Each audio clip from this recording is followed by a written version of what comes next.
पाकिस्तान की जानिब से जिला पुंछ के केरनी, कस्बा शाहपुर के अलावा बालाकोट सेक्टरों में फायरबंदी मुआहदे की खिलाफ वर्जी की गई। कई इलाकों में कल शाम 4 बजे से आज सुबह 6 बजे तक गोलाबारी का सिलसिला जारी रहा।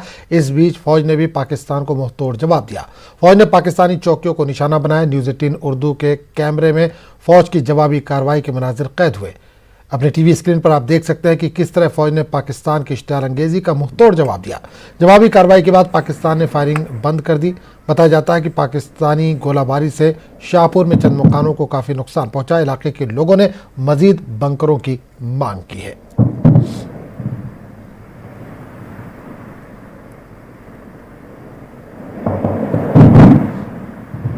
गवर्नमेंट से अपील करते हैं सर कि हर घर में बैंकर होने चाहिए, जिससे लोग अपने बच्चों को, बुजुर्गों को सेफ्टी दे सकें।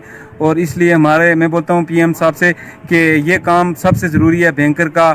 और क्योंकि फायरिंग डेली चलती है यहाँ पर, पता नहीं चलता, कोई घर से बाहर होता है, किसी का बच्चा बाहर होता है, कोई टाइम टेबल नहीं है, फायरिंग स्टार्ट हो जाती है। वज़ीर-ए-आज़म नरेंद्र मोदी ने आज डॉक्टर बाबा साहब अम्बेडकर की बरसी पर इन्हें याद किया। अपने ट्वीट में आइनसाज अम्बेडकर को सलाम करते हुए इन्होंने लिखा कि कौम के तय इनके ख्वाबों को हम पूरा करने के लिए पाबंद अहद है। डॉक्टर अम्बेडकर की आज 66वीं बरसी है। अम्बेडकर को 6 दिसंबर 1956 को दिल्ली में आखिरी सांस ली थी। पीएम मोदी ने डॉक्टर अम्बेडकर को याद करते हुए लिखा कि इनके ख्यालात और नज़रियात से लाखों लोगों को मुसलसल हौसला मिल रहा है और हिंदुस्तान के लिए उनके ख्वाबों को पूरा करने के लिए हम पाबंद अहद हैं। उधर अमित शाह ने अम्बेडकर की बरसी पर अपने ट्वीट में लिखा कि बाबा साहब के नक्शे कदम पर चलकर मोदी हुकूमत पूरी तुंदही के साथ कई दहाइयों से पसमानदा रह चुके लोगों की बहबूदी के लिए काम कर रही है। अमित शाह के मुताबिक अम्बेडकर ने आइन देकर मुल्क की तरक्की और मुल्क में यकसा हुकूक यकीनी बनाए।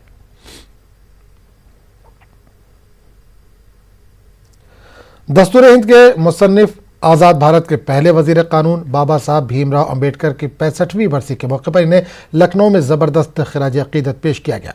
लखनऊ के गोमती नगर में वाक़ भीमराव अम्बेडकर हाथे में नज़्म मुजस्मे की गुलपोशी भी की गई और बहुजन समाज पार्टी के अहम कायदीन ने इनके गैर मामूली खिदमात का जिक्र करते हुए बाबा साहब के बनाए गए उसूलों और ज़ाब्तों और क़वानीन की पासदारी का अहद भी लिया गया। इस मौके पर मारूफ सियासी लीडर और समाजी कारकुन सलाहुद्दीन सिद्दीकी ने कहा कि बाबा साहब भीमराव जी सिर्फ हमारे मुल्क के दस्तूर के मुसन्निफ और निगहबान ही नहीं बल्कि एक सियासी रहनुमा, फ़लसफ़ी, मुसल्लह बुद्ध मत, माहिर इक़्तिसादियात और कमज़ोरों, मजबूरों और पसमानदा लोगों के मसीहा भी थे।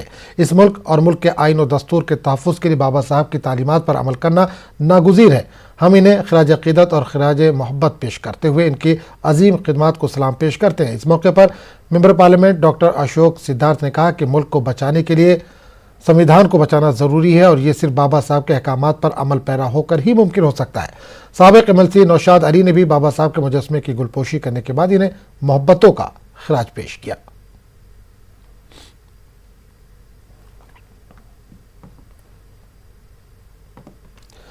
वज़ीर-ए-आज़म नरेंद्र मोदी 10 दिसंबर को सेंट्रल विस्टा प्रोजेक्ट के तहत तामीर किए जाने वाले नए पार्लियामेंट हाउस का संगे बुनियाद रखेंगे। लोकसभा स्पीकर ओम बिरला ने ये जानकारी दी। तकरीबन 64,500 मुरब्बा फीट इलाके में फैले हुए नए पार्लियामेंट हाउस की तामीर में बराह रास्त 2,000 इंजीनियर्स और मुलाजमीन शामिल रहेंगे और 9,000 लोग प्रोजेक्ट बनाने के कामों में बिलवास्ता तौर से शामिल रहेंगे। पार्लियामेंट की नई इमारत पुराने पार्लियामेंट की इमारत से 17,000 मुरब्बा फीट बड़ी होगी।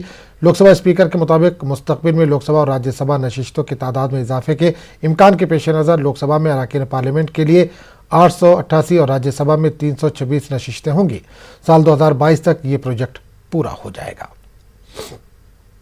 नए संसद भवन का भूमि पूजन और शिलान्यास 10 दिसंबर को 1 बजे माननीय प्रधानमंत्री जी नरेंद्र मोदी जी के द्वारा संपन्न होगा। नए भारत का ये लोकतंत्र का मंदिर, जो हमारी आस्था विश्वास का प्रतीक है, जिस लोकतंत्र के मंदिर से समाज के अंतिम व्यक्ति की आवाज सरकार तक पहुंचती है। आजादी के 75 साल में हमारा लोकतंत्र और परिपक्व हुआ है, मजबूत हुआ है लोगों का विश्वास भरोसा लोकतंत्र के प्रति और बढ़ा है। बाबरी मस्जिद इंहदाम की बरसी के मौके पर दिल्ली में मुजाहरा कर रही समाजी तंजीमों को पुलिस ने हिरासत में लिया। आज 16 समाजी तंजीमें मंडी हाउस से जंतर मंतर तक एहतजाज करने वाली थी। तकरीबन 100 से ज्यादा एहतजाजियों को पुलिस ने हिरासत में ले लिया। एहतजाजियों का कहना है कि बाबरी मस्जिद के मामले में इंसाफ नहीं हुआ। एहतजाजी इंसाफ का मुतालबा कर रहे थे। बाबरी मस्जिद इंहदाम की बरसी के मौके पर मंडी हाउस से जंतर मंतर तक प्रोटेस्ट होना था, लेकिन दिल्ली पुलिस ने अरेस्ट कर लिया है, इन तमाम लोगों को डिटेन कर लिया है, इन तमाम लोगों को ले जाया जा रहा है। यही वजह है कि लगातार ये लोग यहाँ पर नारेबाजी कर रहे हैं। दिल्ली पुलिस इन तमाम लोगों को डिटेन कर रही है क्योंकि किसी तरह की कोई परमिशन नहीं ली गई थी। इस वजह से देखते हुए इनके पूरे प्रोटेस्ट को न सिर्फ खत्म कर दिया गया है बल्कि इन तमाम लोगों को यहाँ से डिटेन किया जा रहा है। यहाँ पर इन लोगों का क्या कहना है वो भी पूछ लेते हैं। क्यों आए थे? बाबरी मस्जिद को इंसाफ दिलाने। अभी प्रदर्शन नहीं करने दिया ना हमें, जो हमारा राइट था वो भी छीना जा रहा है हमारा। ये तो हमारा राइट है ना। इसका फैसला तो हो चुका है। फैसला हुआ, इंसाफ नहीं हुआ। फैसला हुआ है, इंसाफ नहीं हुआ। आप देख सकते हैं इन तमाम लोगों को यहाँ पर डिटेन किया गया है। दिल्ली पुलिस यहाँ पर अपनी तरफ से वो तमाम कार्रवाई कर रही है जो उनको करना चाहिए, क्योंकि लगातार देखा जाए तो जिस तरीके से ये तमाम चीजें हैं इनकी परमिशन नहीं ली गई थी। यही वजह है। किसी आप यहाँ पे क्यों आए? सर देखिए, ये हमारा संवैधानिक अधिकार है। शांतिपूर्वक प्रोटेस्ट हम कर रहे थे, पुलिस ने हमको डिटेन किया है। ये हमको प्रोटेस्ट नहीं करने दे रहे हैं। इस तरीके से ये डिटेन किया गया है। 16 संगठनों की 16 तंजीमों की ये कॉल थी और उसकी वजह से यहाँ पर लोग आए थे। कि हालांकि इस मामले में फैसला आ चुका है, लेकिन जो एहतजाज करने वाले लोग, जो प्रदर्शनकारी, वो कह रहे हैं कि इंसाफ नहीं हुआ और इंसाफ के लिए यहाँ पर आए थे। कैमरामैन हरीश के साथ खुर्रम शहजाद, न्यूज़ 18 दिल्ली। मुजाहरे में शिरकत के लिए आए हुए ऑल इंडिया मुस्लिम मसला बोर्ड के मेंबर और वेलफेयर पार्टी के सदर डॉक्टर कासिम रसूल इलियास ने कहा कि एहतजाज के लिए परमिशन ऐन मौके पर कैंसिल कर दी गई। कासिम रसूल इलियास ने न्यूज़ 18 से खास बातचीत की। ऑल इंडिया मुस्लिम मसला बोर्ड के मेंबर और वेलफेयर पार्टी के सदर डॉक्टर कासिम रसूल इलियास साहब, यहाँ पर जिस तरीके से कार्रवाई हुई है, क्या परमिशन नहीं थी? देखिए, ये साल अजीब-ओ-गरीब मामला है कि हमें हर साल 28 साल से लगातार प्रोग्राम करते आ रहे हैं। इस साल इन्होंने परमिशन ऐन वक्त पर रिजेक्ट की। हम लोगों को इत्तला कर चुके थे। हमने कहा कि हम तो जमा होंगे, आपको जो कार्रवाई करना करिए। ज़ाहिर है कि हम लोग यहाँ जमा हुए, बहुत पीसफुल तरीके से सोशल डिस्टेंसिंग मेंटेन करते हुए हमने अपने प्रोग्राम को ऑर्गेनाइज़ किया, लेकिन पुलिस ने बीच में डिस्टर्ब किया और हमारे बहुत सारे साथियों को उठाकर वो थाना लेके गई। ये जो बाबरी मस्जिद का वाक़या है, हिंदुस्तान की तारीख का सबसे शर्मनाक और अफसोसनाक वाक़या है और हम समझते हैं कि उस मामले में अदालत का जो रवैया रहा है, चाहे वो 9 नवंबर का फैसला हो 2019 का या उसके बाद बाबरी मस्जिद के डिमोलिशन का फैसला हो, इन दोनों फैसलों में मुसलमानों के साथ में और तमाम इंसाफ पसंद लोगों के साथ में सख्त नाइंसाफी हुई है। नाइंसाफी हुई है। आप लोग कोर्ट जा सकते थे, कोर्ट से मामला तय हो चुका है बाबरी मस्जिद को लेकर, जमीन का जो मामला था, लेकिन सीबीआई कोर्ट का जिस तरह से फैसला आया उसको लेकर के भी क्या आप लोग कोर्ट गए हैं? देखिए, हम लोगों ने तैयारी कर ली है। जो टाइम उसका है, उस टाइम के अंदर हम कोर्ट में दाखिल करेंगे, लेकिन हमारा मुतालबा आज के तारीख में ये था कि ये जिम्मेदारी सीबीआई की है। चूंकि सीबीआई इस केस की पैरवी कर रही है, तो लखनऊ बेंच के जो फैसला आया सीबीआई कोर्ट का, उसको चैलेंज करना है और कोर्ट में तरह सीबीआई की जिम्मेदारी है।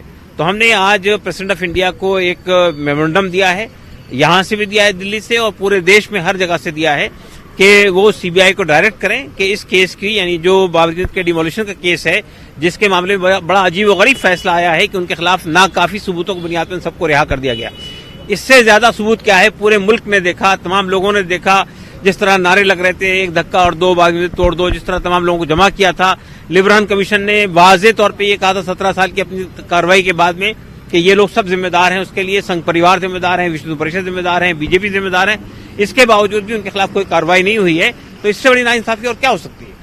तो इंसाफ के लिए लड़ाई जारी है, लेकिन यहाँ पर जो प्रोटेस्ट होना था उसको दिल्ली पुलिस ने रोक दिया है। बहुत सारे लोगों को डिटेन भी किया गया है। कैमरामैन हरीश के साथ खुर्रम शहजाद, न्यूज़ 18 दिल्ली। आज ही के दिन सन 1992 में अयोध्या में बाबरी मस्जिद को मुनहदम कर दिया गया था। उस वक्त यूपी में कल्याण सिंह की हुकूमत थी। उसी दिन अफसोसनाक तरीके से मुख्तलिफ जगहों पर मुस्लिम और हिंदू इबादत गाहों को भी नुकसान पहुंचाया गया।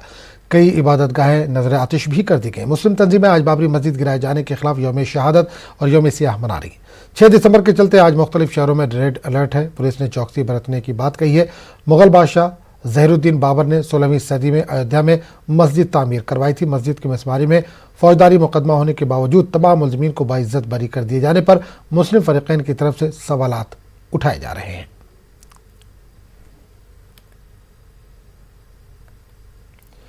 बाबरी मस्जिद इंहदाम की 28वीं बरसी पर मुंबई में रजा एकेडमी की जानिब से दुआ का एहतमाम किया जाएगा। मोहम्मद अली रोड पर मीनारा मस्जिद में 3:45 बजे अजान दी जाएगी। आज बाबरी मस्जिद की बरसी के मौके पर मुस्लिम तंजीमें यौम शहादत और यौम सियाह मना रही। मुख्तलिफ किसान तंजीमों के नुमाइंदों ने आज हरियाणा दिल्ली बॉर्डर पर सिंगू इलाके में मीटिंग की। किसानों ने उन्हें दरपेश मसाइल पर तबादला ख्याल किया। हुकूमत के साथ मुज़ाकरात की हिकमत अमली इस दौरान ज़ेर गौर रहने की इतलात है। याद रहे कि 9 दिसंबर को छठे दौर की बातचीत के लिए मरकज ने किसानों को मदऊ किया है।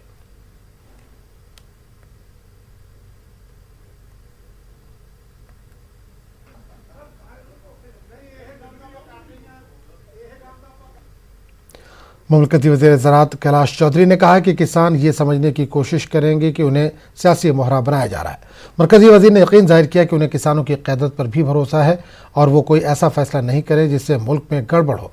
मुमलकती वज़ीर ज़राअत के मुताबिक अपने खेतों में काम कर रहे हकीकी किसानों को एहतजाज से कुछ लेना देना नहीं। उन्होंने कहा कि कांग्रेस और अपोजिशन पार्टियां किसानों को उकसा रही हैं। मीनाथन आयोग की सिफारिश में भी यही कहा गया है कि किसान को आज़ादी मिलनी चाहिए। वो कहीं पर भी किसी देश के किसी कोने में जहाँ उसको अधिक रेट मिले तो ये मिलना चाहिए और इसी बिल के अंदर यही चीज़ कही गई है। और वहीं कॉन्ट्रैक्ट फार्मिंग है तो उसके अंदर भी किसान का इसमें हित है, क्योंकि कॉन्ट्रैक्ट फार्मिंग में जैसा कि किसान पहले अपने उत्पादन को अगर बेचता था तो उसको रेट का कोई इंश्योर नहीं होता था कि वो रेट उसको जब फसल पकेगी उस समय मिलेगी। लेकिन इसके अंदर फसल पकने से पहले, बोने से पहले उसको इस बात की गारंटी हो जाएगी कि मेरी फसल इस रेट में बिकेगी। और उसमें भी ये रखा है कि अगर एग्रीमेंट जो किया है उस एग्रीमेंट के ऊपर व्यापारी अगर एग्रीमेंट को मना करता है तो उसके ऊपर कार्रवाई होगी। लेकिन किसान अगर उस एग्रीमेंट से मना कर देता है और बढ़ी हुई दर पर दूसरे किसी व्यापारी को बेचता है तो उसके खिलाफ कोई एक्शन नहीं होगा। तो ये कानून किसानों के हित के बिल हैं और निश्चित रूप से इसमें अगर कोई इनको लगती है कि कुछ उनको अगर किसानों को, तो उसमें निश्चित रूप से सरकार ने भी कहा है कि हम उसके अंदर संशोधन करने की आवश्यकता होगी तो संशोधन भी करेंगे। लेकिन जिस तरह से किसानों का ये कहना है कि इस बिल को वापस ही लिया जाए, तो मैं सोचता हूँ कि वापस बिल लेना जिसमें इसमें बहुत अच्छे निर्णय हैं तो उनको मैं सोचता हूँ किसानों के लाभकारी है और इसमें संशोधन की कहीं गुंजाइश है तो निश्चित रूप से उस पर भारत सरकार विचार करेगी। तेलंगाना के वज़ीर आला के चंद्रशेखर राव ने किसानों की भारत बंद कॉल की भरपूर तायद का ऐलान किया है। 8 दिसंबर को बंद में पूरे तौर से शामिल होने की तेलंगाना राष्ट्रीय समिति के कारकुनों और लीडरों को इन्होंने हिदायत दी है। किसानों के बंद को पूरी तरह कामयाब बनाने पर केसीआर ने जोर दिया। किसानों की हिमायत में रास तौर से आगे आकर टीआरएस 8 दिसंबर को सड़कों पर उतरेगी। केसीआर ने कहा कि 3 ज़रई कानून की मुखालफत कर रहे किसान हक बजानिब है। अपने बयान में केसीआर ने मजीद कहा कि पार्लियामेंट में टीआरएस ने मरकज़ के ज़रई बिलों की पुरजोर अंदाज में मुखालफत की थी। केसीआर के मुताबिक किसानों की जद्दोजहद मुतनाज़ ज़रई क़वानीन की वापसी और नए क़वानीन वज़् किए जाने तक जारी रहनी चाहिए। टीआरएस एलसी के कविता ने कहा कि ज़रई क़वानीन में एमएसपी की गारंटी नहीं दी गई है। इन्होंने कहा कि मंडियों का निज़ाम तबाह हो गया तो किसानों के लिए दूसरा मुतबादिल नहीं बचेगा और किसान गैर महफूज हो जाएंगे। फिलहाल तो भारत बंद का सपोर्ट रहेगा। आगे चल के जैसा सिचुएशन उभरता है, अगर केंद्र सरकार उतर के आके ये बिल को रोल बैक करता है कि नहीं करता है, या किस तरीके के आगे जाके आंदोलन करने पड़ेंगे ताकि किसान एक सिक्योर महसूस कर सके, क्योंकि सबसे ज़्यादा इम्पॉर्टेंट है एमएसपी को सिक्योर करना। और ये तीनों बिलों में कहीं पे भी लिखा नहीं है कि एमएसपी गारंटीड है। तो पहले तो एमएसपी का गारंटी चाहिए। दूसरी बात तो यह है कि जो मंडी स्ट्रक्चर का फ़िलहाल अब तक भारत में कोई अल्टरनेटिव नहीं है, तो कोई भी किसान कहीं पे जाके ये अनाज बेचने वाली जो बात है ये तो सिर्फ कहने वाली बात है, क्योंकि खुद भाजपा के जो मुख्यमंत्री है वो इसका विरोध कर रहे हैं। तो ये कहने वाली बात है, ये सही में नहीं होने वाला है प्रैक्टिकली। तो एंड ऑफ द डे ये 3 बिल जब तक रोल बैक नहीं करेंगे तब तक इस भारत का किसान को फ़ायदा नहीं होने वाला है। इसीलिए टीआरएस पार्टी ने ये स्टैंड लिया है कि इस भारत बंद में हम शामिल होंगे। आगे आगे जैसा सिचुएशन उभरता जाएगा उसके हिसाब से वापस पार्टी में चर्चा होगी। हैदराबाद के जीएचएमसी इंतखाबात के नताइज पर कांग्रेस लीडर तारिक अनवर ने कहा कि अवैसी की एमआईएम और बीजेपी मिलकर कॉरपोरेशन बना सकते हैं। तारिक अनवर ने ट्वीट में लिखा है कि चूंकि नजरियाती तौर पर दोनों पार्टियां एक हैं, इसलिए ये मुमकिन है। उन्होंने मजीद लिखा कि जब कश्मीर में महबूबा मुफ्ती के साथ बीजेपी सरकार बना सकती है तो एमआईएम के साथ क्या परेशानी है।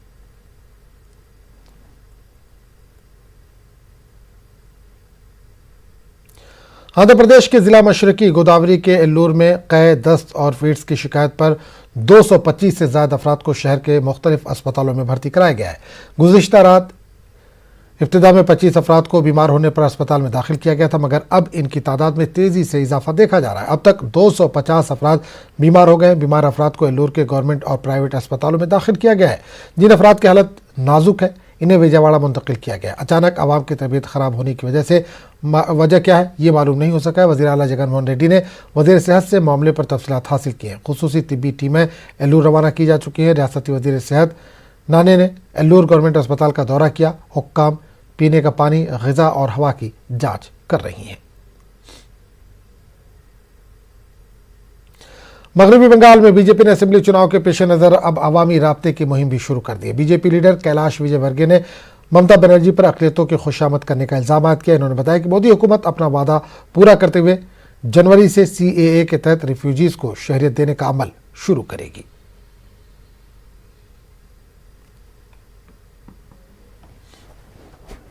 घर घर संपर्क प्रारंभ हो रहा है भारतीय जनता पार्टी के द्वारा। जिस तरीके से ममता जी के शासन में कोल माफियाओं को संरक्षण दिया गया बाइकों के द्वारा, सेंड माफियाओं को संरक्षण दिया गया बाइकों के द्वारा, काऊ तस्करी को संरक्षण दिया गया बाइकों के द्वारा, गोल्ड तस्करी को संरक्षण दिया गया बाइकों के द्वारा, सिंडिकेट राज के माध्यम से जनता का जिस प्रकार शोषण हुआ, यहाँ तक कि प्रधानमंत्री जी ने अल्फान तूफान के दौरान 1000 करोड़ रुपया जो भिजवाया था उसमें भी भ्रष्टाचार हुआ है। और ये मैं नहीं कह रहा हूँ, ये पश्चिमी बंगाल की हाई कोर्ट ने केक को जांच के आदेश दिए हैं। भारतीय जनता पार्टी जो कहती है वो करती है। भारतीय जनता पार्टी ने कहा था कि बांग्लादेश के शरणार्थियों को नागरिकता हम प्रदान करेंगे। CAA बिल प्रधानमंत्री जी और गृह मंत्री अमित शाह जी ने पार्लियामेंट से पारित कराया। CAA बिल के खिलाफ ममता जी सहित जितने भी राजनीतिक दल के लोग हैं वो सुप्रीम कोर्ट में गए हुए हैं। सुप्रीम कोर्ट में सुनवाई होने के बाद मोस्ट प्रोबेबली जनवरी से सारे लोगों को जो शरणार्थी हैं उनको नागरिकता देने का काम भारतीय जनता पार्टी की सरकार करेगी। मध्य प्रदेश हुकूमत ने लॉ जिहाद कानून के मसवदे पर अपनी मोहर लगा दी है। वज़ीर आला शिवराज सिंह की सरबराही में मंत्रालय में मुनक़िदा मीटिंग में लॉ जिहाद कानून के मसवदे को पेश किया गया था। CM शिवराज सिंह की मंजूरी के बाद लॉ जिहाद कानून के मसवदे को आखिरी शक्ल दे दी गई। अब इसे 28 दिसंबर से शुरू होने वाले असेंबली सेशन में पेश किया जाएगा। असेंबली सेशन में कानून पास होने के बाद मध्य प्रदेश लॉ जिहाद कानून का निफाज कर दिया जाएगा। मसवदे में जहाँ पहले लॉ जिहाद अंजाम देने वालों को 5 से 10 साल की सज़ा की तजवीज़ की गई थी, वहीं CM की हिदायत पर सज़ा के साथ 1 लाख जुर्माना आयद करने की भी तजवीज़ मसवदे में पेश की गई है। वज़ीर आला शिवराज सिंह ने पिछले महीने ही वाज़ेह तौर पर कह दिया था कि लॉ के नाम पर जिहाद करने वालों की मध्य प्रदेश में कोई जगह नहीं है। यूपी के मुरादाबाद में पुलिस ने लॉ जिहाद का एक केस दर्ज करते हुए 2 सगे भाइयों को गिरफ्तार कर लिया। बिजनौर की हिंदू लड़की से शादी करने की पादाश में कार्रवाई हुई है। पुलिस ने लड़की के खातून रिश्तेदार की शिकायत पर कार्रवाई की, ताहम लड़की ने अपनी मर्जी से शादी करने की बात कही। लड़की की मां के मुताबिक मजहबी तब्दीली के बाद उसकी बेटी से लड़के ने शादी रचाई। इस मामले में कुछ तंजीमें भी सरगर्म होकर बैन मजहबी जोड़ों के पीछे पड़ गई हैं। कार्यकर्ताओं के माध्यम से पता चला था जी कि एक देहरादून की हिंदू लड़की है जी और एक मुस्लिम लड़के के साथ वो धर्म परिवर्तन कर रही है कांट तहसील में जी। और मेरे ख्याल से सूचना ये भी है जी कि ये लोग कोर्ट मैरिज भी यहाँ कर रहे थे। अच्छा, काट तहसील में। हाँ, तो तत्काल से होश ले लो। तत्काल से जैसा हमें पता चला, हमने अपने कार्यकर्ताओं को सूचना दी, जी वो आए, ये तहसील से निकल चुके थे, तो हमने इनका पीछा करते हुए यहाँ मोहल्ला पट्टीवाला में रविदास मंदिर के पीछे हम इन लोगों को पकड़ा है।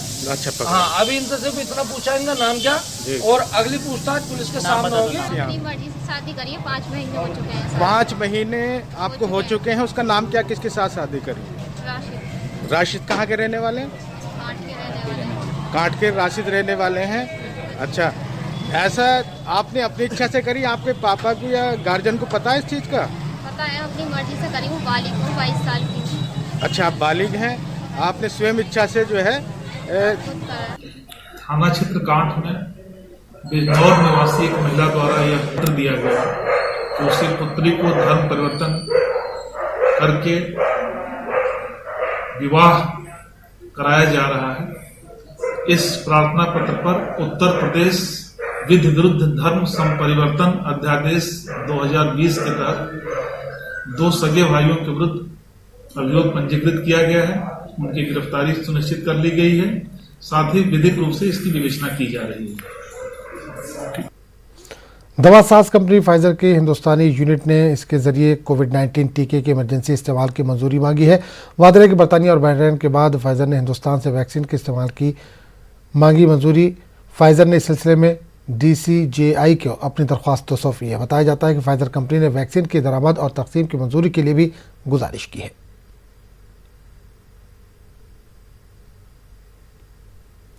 मुल्क में कोविड के 36,011 नए पॉजिटिव केसों की निशानदेही हुई है। हफ्ते को कोविड के 11,01,063 टेस्ट किए गए थे। मुल्क भर में कोरोना केसों की तादाद अब बढ़कर 96,44,222 हो गई है।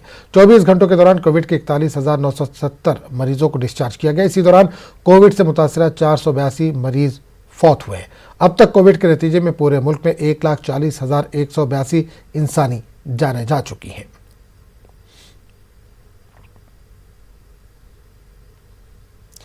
नए ज़रिए कानून के खिलाफ किसानों की तहरीक जारी है। इस बीच किसानों के भारत बंद को कांग्रेस का साथ मिला है। 8 दिसंबर को किसानों के भारत बंद के मौके पर कांग्रेस पार्टी दफातर पर मुजाहरा करेगी। कांग्रेस के तर्जुमान पवन खेड़ा ने इस बात की जानकारी दी। आप पहले ही दरवाजे बंद कर दो अपने दिमाग के, राजधानी के दरवाजे बंद कर दो और फिर कहो कि हम आपसे वार्तालाप करना चाहते हैं। आपकी नीयत स्पष्ट हो जाती है कि आप नहीं चाहते कि ये वार्तालाप सफल हो, आप नहीं चाहते कि किसानों की बात माने, आप नहीं चाहते कि आप ये कानून वापस लें, क्योंकि आपके मंत्री, कृषि मंत्री स्पष्ट तौर पे कहते हैं कि उद्योगपति नाराज हो जाएंगे। नोटबंदी से लेकर और कृषि के इन 3 काले कानूनों तक का सफर अगर आप मोदी जी के प्रधानमंत्रित्व काल का देखेंगे तो बड़ा स्पष्ट हो जाएगा कि जो जो निर्णय उन्होंने स्वयं लिए, जिसमें पिछली सरकारों का कोई योगदान नहीं था, वो निर्णय इस देश को नागवार गुजरे हैं, इस देश को नुकसान पहुंचा कर गए हैं। मैं यहां से एक घोषणा करना चाहता हूं। कांग्रेस पार्टी ने 8 दिसंबर को होने वाले भारत बंद का, जो किसानों के समर्थन में भारत बंद का आह्वान हुआ है, उसका पूरे तौर पे समर्थन कांग्रेस पार्टी का है। राहुल गांधी जी ने हस्ताक्षर अभियान, किसान सम्मेलन, ट्रैक्टर रैलीज करके एक जो आवाज उठाई थी किसानों के पक्ष में, उसी आवाज को हम बुलंद करते हुए 8 दिसंबर को हमारे जिला मुख्यालयों पर, प्रदेश कांग्रेस कमेटी के कार्यालयों पर, तमाम जगह प्रदर्शन किए जाएंगे और इस बंद को सफल बनाने में कांग्रेस एड़ी चोटी का जोर लगाएगी।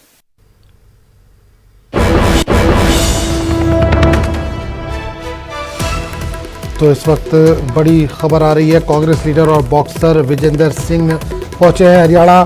दिल्ली बॉर्डर इलाके में वाक़ सिंगो बॉर्डर पर वो पहुंचे हैं। किसानों के एहतजाजी मुजाहरे की हिमायत में आए विजेंदर।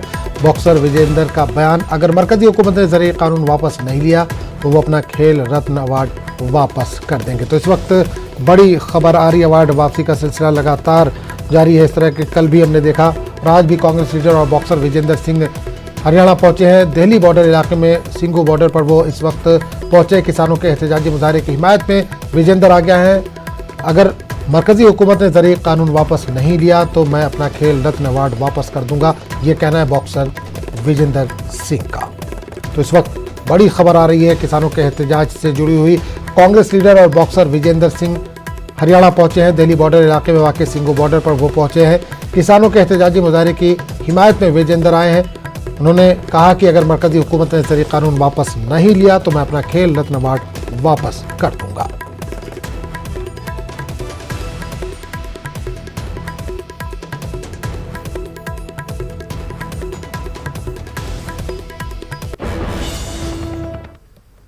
तो इस बुलेटिन में फिलहाल इतना ही।